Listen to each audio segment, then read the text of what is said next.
Сәлеметсіздер ме 8-ші сыныптың оқушылары, бүгін 1-тоқсан бойынша қазақ әдебиеті пәнінің БЖБ-1-ін талдайтын боламыз. БЖБ-1-дің тақырыбы дананың сөзі, ақылдың көзі. Орындалу уақыты 15-20 минут. Бұл жерде бізге 2 тапсырма берілген. Қазір осы 2 тапсырманың барлығын толық түрде талдайтын боламыз. Оқушылар тапсырмаға өтпестен бұрын дәл қазір каналға жазылып, дәл қазір қоңыраушаны басып өтуді ұмытпаңдар. Бұл біз үшін өте маңызды. Сендер біздерге осылайша қолдау білдіретін боласыңдар. Егер де әр видео сабақтың астында белсенді болсаңдар, онда БЖБ ТЖБ сабақтары әрдайым уақытылы және толық түрде шығатын болады. Ендеше бізде бірінші тапсырма автордың замана бейнесін берудегі шеберлігіне көз қарасыңызды білдіріңіз. Өз ойыңызды дәлелдеу үшін үзінділерді қолданыңыз дейді. Бұл жерде бізге 2 шумақ берілген.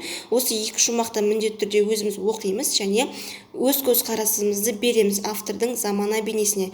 Енді осы көзқарасты беру мақсатында жай сөздерді қолданбаңыздар. Яғни мысалы осы автор жақсы сөздерді қолданыпты, не болмаса осы автордың осы бірінші шумағындағы осы жолдар ұнады деген сияқты емес. Бұл өлеңге баға бермейміз біз бұл өлеңге өз көзқарасымызды танытамыз.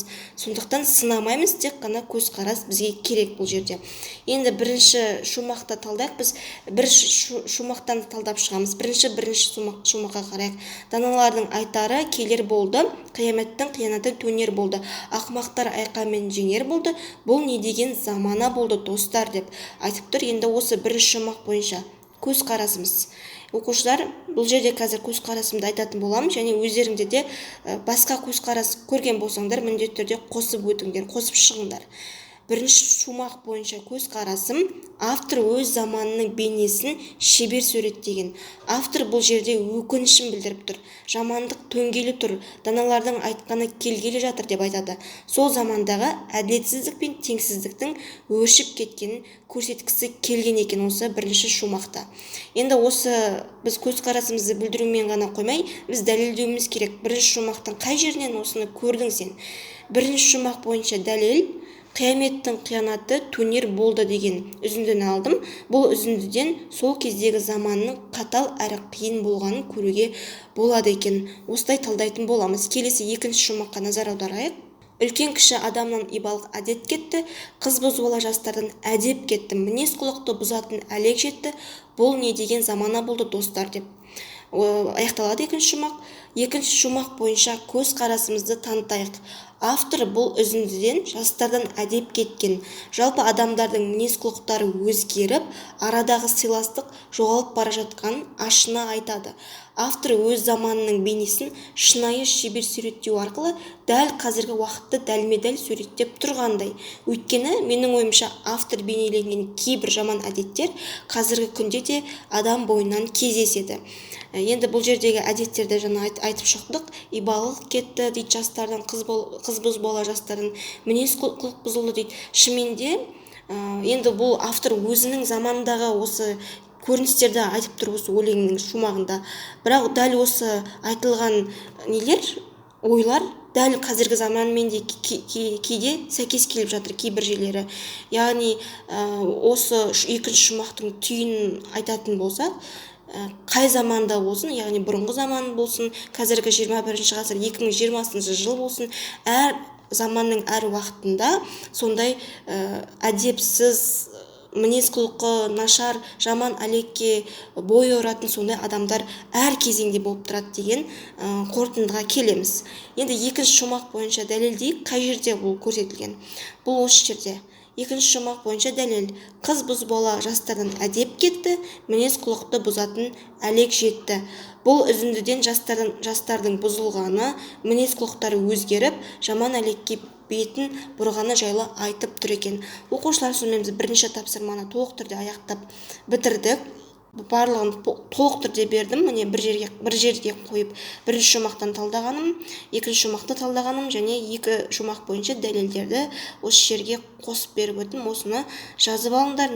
Жаңа айтып кеткендей, не болмаса өз ойларыңды да қосып шығыңдар. Сонымен бізде келесі Келесі бізде екінші тапсырма, Қорқыттың нақыл сөздерінің біз мән мағынасын ашуымыз керек.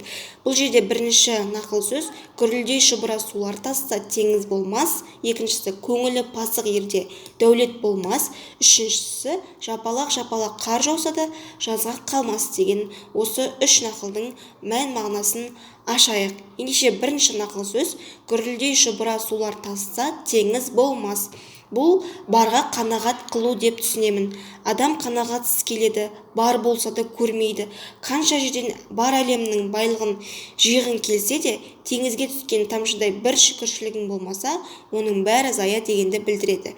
Осы оймен келісесіңдер деп ойлаймын оқушылар. Егер де тағы қосарларың болса, онда міндетті түрде қосып өтіңдер өз ойларыңды. Келесі бізде екінші нақыл сөз көңілі пасық ерде дәулет болмас. Бұл түсінікті деп ойлаймын. Егер адам жаман іс жасайтын пасық, надан адам болса, бәрібір оның тапқан дәулетінің берекесі болмайды, тапқан табысы сіңімді болмайды. Адал жолмен тапқан асқа не жетсін? Ондай адамға байлық та, бақ та, құт береке де қонбайды дегенді білдіреді. Бұл оймен де қосыласыңдар деп ойлаймын. Шынымен де егер адам сондай бір ішінен адам болып тұрса, онда оған ешқандай тапқан табысына құт береке қонбайды дегенді айтып тұр екен. Сондықтан әрқашан біз надан, пасық, сондай адам болмай, әрқашан жақсы адам болып, жақсы адам болуға, жақсы адал жолмен ақша табуға, табыс табуға, жұмыс жасауға, жалпы өмірдің бүкіл саласында адал жолмен жүруге тырысайық. Келесі үшінші нақыл сөз жапалақ қар жауса да жазға қалмас. Осы нақыл сөзді талдайық. Сен қанша жерден бай, дәулетті болсаң да, соңында өмірде сенің адамдарға істеген жақсылығың ғана қалады. Бұл өмірде ештеңе мәңгілік емес. Сенің тапқан байлығың сол қыста жауған жапалақ қардай мәңгі жауып тұрмайды. Жазға жетпей еріп кетеді. Яғни бұл өмірде барлық нәрсе уақытша деп айтып тұр.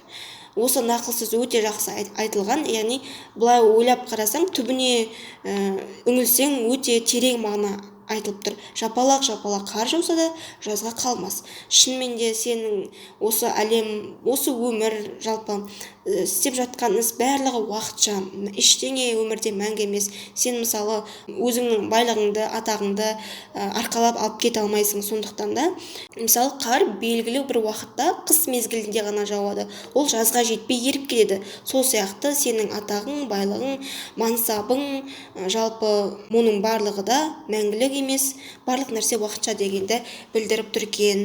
Сонымен оқушылар осы үш нақыл сөздің барлық мән мағынасын ашып өттік. Енді келесі дескрипторға қарасақ, бірінші тапсырмада біз автор шеберлігіне қатысты өз көзқарасымызды білдірдік. Бірінші шумақ бойынша да және екінші шумақ бойынша да бөлек-бөлек білдірдік. Және ойын дәлелдеу үшін үзінділерді қолдандық. Екі шумақ бойынша да біз үзінділерді атап өттік. Келесі екінші тапсырмада нақыл сөздің мағынасын аштық, ойын жүйелі талдадық. Яғни енді бұл мен ойымды айтып өттім. Енді ары қарай сендер жүйелі ойыңызды дәл осы айтқанды талдап шығасыңдар деп ойлаймын. Ол қиын емес деп ойлаймын сендерге. Сонымен біз 8-ші сыныптың қазақ әдебиеті бойынша БЖБ1-дің екі тапсырмасында толық түрде аяқтап бітірдік. Осы еңбегімізді бағалап, каналға жазылып, лайк басып, қоңыраушаны басып кетуді ұмытпаңдар. Пікірге өз ойларыңды жаза кетіңдер. Өздеріңіз сыныптастарыңа, достарыңа осындай озат бол каналы бар деп әрдайым айтып жүріңдер. Келесі БЖБ, ТЖБ тапсырмаларында кездескенше, және осы БЖБ1-ден сендерге жақсы ұпай алуларына тілектеспін. Сау болыңыздар.